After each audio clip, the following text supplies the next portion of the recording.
Styleboy and welcome to my world. They are some big arms right now. Oh god. Basically, I have been feeling a lot of things during this quarantine mess, and I wanted to discuss one of these feelings, and that's kind of like basically what I'm gonna call this video, and what this feeling kind of is based on is you don't look autistic. This is gonna be the entire topic, so sit down, grab some popcorn, enjoy it. If you do enjoy it, please give that a thumbs up and subscribe, maybe even hit that bell notification, ding! And you know what, let's just jump straight in because I don't want to talk about this anyway, and I'm feeling passionate about it. Oh, let's go. Actually, this feeling has been coming around a lot, and basically, again, it's what people say when you have autism, but you don't look like a stereotypical autistic person, and that is, oh, you don't look autistic. Oh, I would never have guessed. Oh, you're autistic? Wow, you don't act it. And we all know these are innocent comments. Like, I'm not saying that people who say these are bad and evil and like, no, not at all. What it is basically, and it's simply ignorance. And people think it's a compliment when in reality it's a really weird in between that we face. Because for me especially, I'm very able. I'm high functioning, I have Aspergers Syndrome, and I am very able. And to even discuss this, like obviously like compared to lower functioning autism, like that's incredible. So obviously I am talking from a degree of privilege of being able to do stuff. I know I still have it, but I am able to be independent. Just gonna say that. But when you kind of have autism and you are able to be independent, you can do stuff by yourself. You can function in the world in that way. You kind of face this weird middle because, and this is what I've been feeling like, because of what people are saying, like you don't look autistic and and also school, that majorly affected me. I'm gonna discuss this also. I just feel like at some degree, I was like not autistic enough because I was like, oh, I'm able to do stuff by myself. I'm not being given support. Like in the adult world, I can technically function. Like I'm good. But I still am autistic, where like I'm not a neurotypical person. By the way, a neurotypical person, basically anyone who doesn't have like autism, ADHD, anything along those lines, people would say neurotypical. It's not like a bad thing. I don't think like a neurotypical person, and I still need the support. Editing Steph here with his hearts on his head. What I was gonna say was basically that I've noticed as I've got older and older what are like autistic traits of me.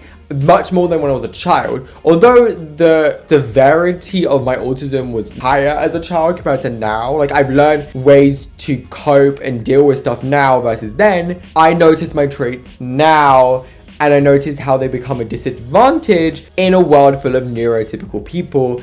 For example, at work, which I think I explain on to later, and just other situations in general. I've been told this a couple of times. I got told this in school, and I think in like sixth form, which is like high school. And I got told this at work when I told someone. And basically, it sounds like a compliment. It's not, like, because again, having autism, there is nothing wrong with it. There isn't. There is absolutely nothing wrong with having autism at all. Like having autism actually leads to a lot of amazing things. Guess who's back in the building? What I was trying to also add on was that if you twisted it around to any other situation and you said that, I don't know, about sexuality, like, oh, you don't look gay or something like that, then that comes with the whole thing about stereotypes and about how it's bad that we have these stereotypes and we need to stop having these stereotypes and allow people to be themselves. So if that's the case, then why is it then acceptable for people who have autism to be told, oh, you don't look autistic? Why? Is it because of what you've seen in like these charity thingies about autism? Is it because of what we've seen in the media? So it can definitely feel disheartening because then you feel like, oh, there is no place for me.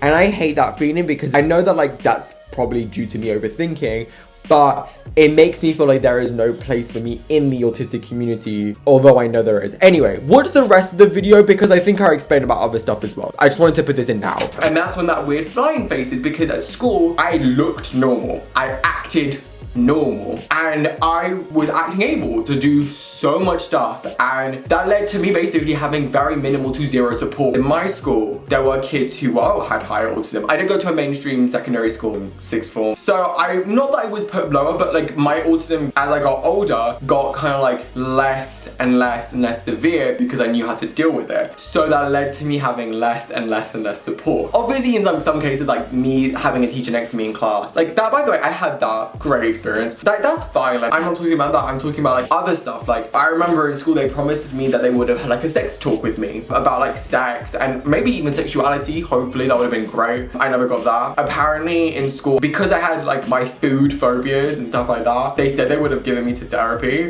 Didn't get that. They also told me when I was older in sixth form, I was also promised like for uni, like I could have like gone to a uni class, like a lecture, and I could have like stayed in a uni accommodation for like a week, and I could have volunteered to help with other autistic kids on like school trips and stuff like that. None. Like usual. And that's the problem. It's like, because it's such a weird in-between, you're stuck.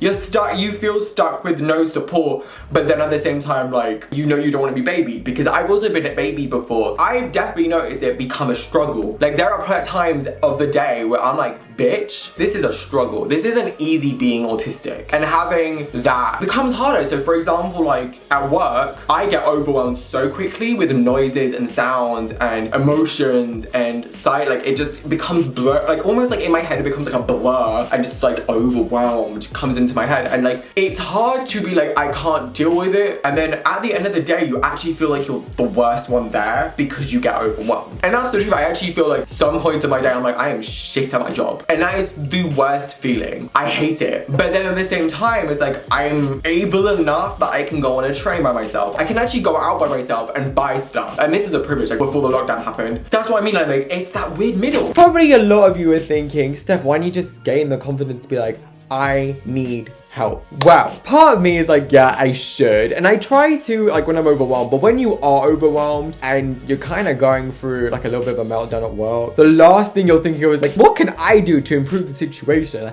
You just want to be out of there as soon as you can, and you can't, so it gets worse and worse and worse. And then when you're not overwhelmed, then you're just like, let's continue my work. So it's kind of like one of those things of like, no one's actually took me aside when I'm not overwhelmed and being like, can we help you? Do you get what I mean? Also, that I should have the confidence to say it. But the reason why I guess I don't is because I've seen people, even like with me coming out as gay, people treat me differently and actually been more distant. And I've seen this with autism where literally I say it and the behavior changes, where the person babies me, the person becomes distant, the person changes their behavior to accommodate me, when in fact it just makes me feel shittier because you're not treating me like a normal person, you're treating me like a toy or like an object. So that's why I feel like it gets weirder, because I don't want that behavior and I don't want that behavior change, but I do need the support. So that's why it's like, it's in the middle.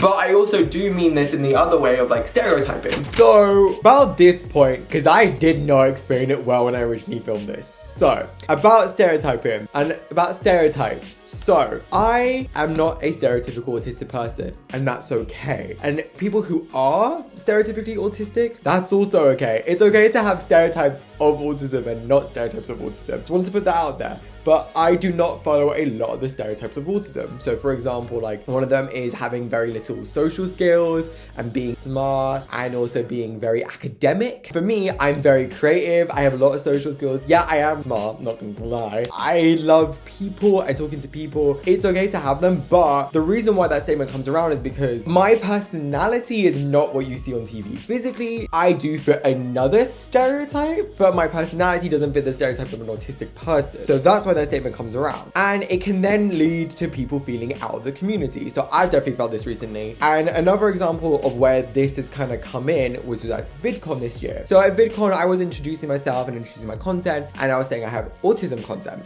So I mean, some people did go like, oh my god, like I know someone else who's autistic. I'm like, woohoo. A lot of it was just like, ah, okay, or just like push it, move it, which is like whatever. Like I don't mind, because I am more than my autism, which is great. But what happened was there was another autistic creator, no hate to this guy, this guy's great, and he's much more stereotypically autistic. And when he said he was autistic, people were like, oh my god, wow, that's incredible, that's amazing, that's really inspirational, it's so good that you're putting that on the internet. Which in two ways kind of annoyed me, because firstly, I'm literally doing it now and no one said a thing.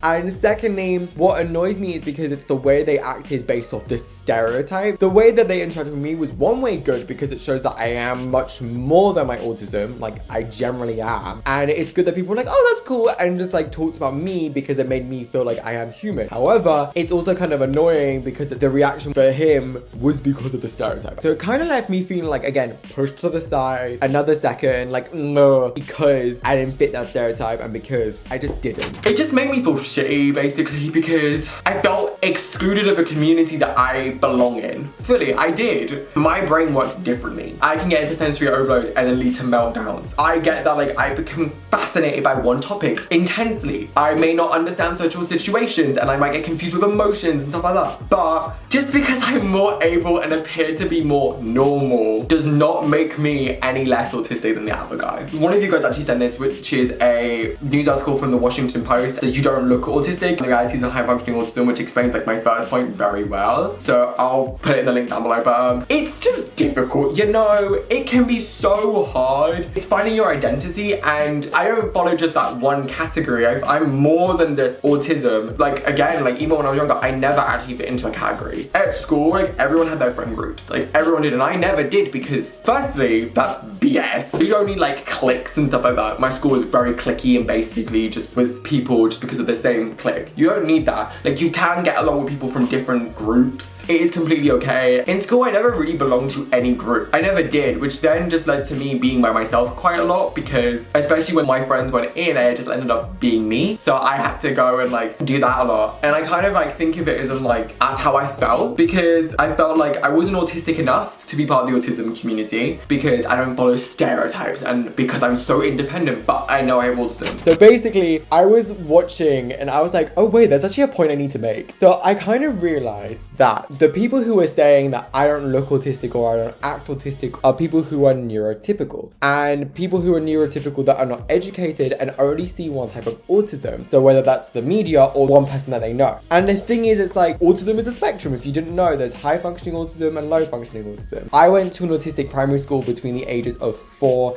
and 6, and I saw a wide range of kids with higher functioning autism and lower functioning autism. And it's kind of weird to put all the kids into one category. It just doesn't make sense at all. And because it's like, how is this spectrum supposed to be into one grouping? Also, that autistic people are all around the world and are different in their own way. So just how?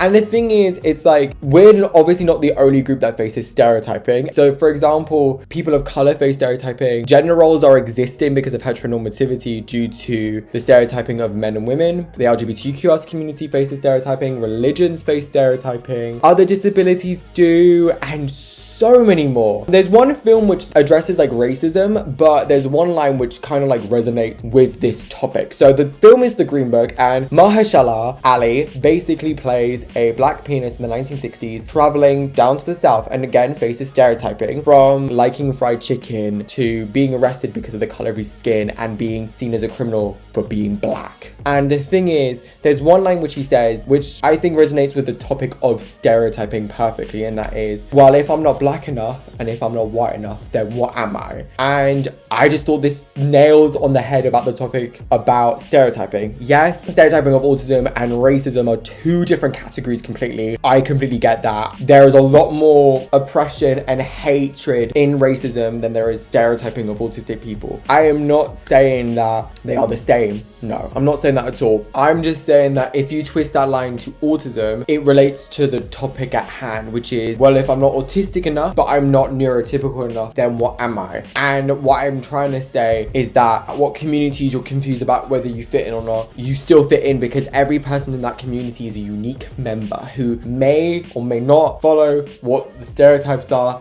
and you don't have to follow that. All you have to do is be yourself, and you should be accepted within those communities. I was talking about this with my friend Mikey, who is a living genius of a friend. I have to give him like credit because he really helped. And what he was basically like saying was like, well, you're still autistic. Like regardless whether you think you belong in that community or not, you are still it. Like whether you fit that stereotype or you don't, you are still autistic. Just because you're autistic and gay or you're autistic and feminine or you like fashion and you're autistic does not make me any less part of that community than the next guy, than the guy who does follow those stereotypes. And that made me go like, because I never thought of it like that. It just clicked. People in communities and groups are all different. Like that's the reality. You don't go on YouTube to find 50 billion of the same YouTubers. No. YouTube is split into different categories, but those categories can bleed into each other. They can mesh all together and create different genres. They can become unique channels. I needed to learn that I can fit into more than one category. Yeah, I am able